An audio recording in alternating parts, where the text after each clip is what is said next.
ప్రజాస్పందన చూసిన తర్వాత జగన్మోహన్ రెడ్డి గారు మీ అధికారంలోకి రాకుండా ఎవరు ఆపలేరు. సో ఎవరైనా కుట్రలు చేసినా ఇవాళ జగన్మోహన్ రెడ్డి గారు ఇంతకంటే ముందు ఇంత ముందు కంటే కూడా ఎక్కువ సీట్లతో మళ్ళీ ప్రభుత్వాన్ని ఫామ్ చేయబోతున్నారు. దాంట్లో ఎటువంటి సందేహం లేదు.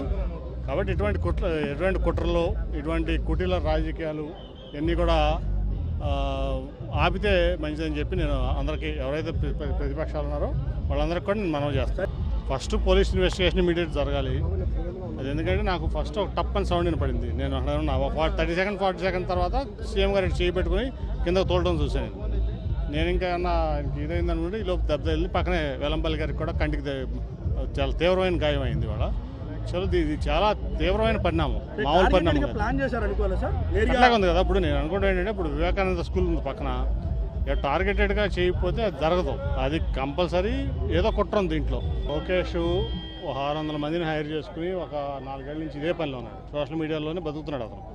కాబట్టి అతను సోషల్ మీడియాలో ఇటువంటి పనులు చేపిస్తాడు, ఎవరి మీద చేపిస్తాను అలవాటు పడిపోయాడు అతను. సో ఇటువంటి దుష్ప్రచారాలు ఇటువంటివన్నీ చేయడం అతనికి అలవాటైపోయింది లోకేష్ అనే వ్యక్తికి.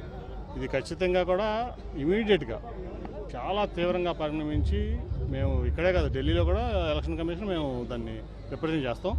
ఆయన ప్రజాదరణ, జగన్మోహన్ రెడ్డి గారి ప్రజాదరణ వాళ్ళు ఎవరు కూడా తట్టుకోలేకపోతున్నారు.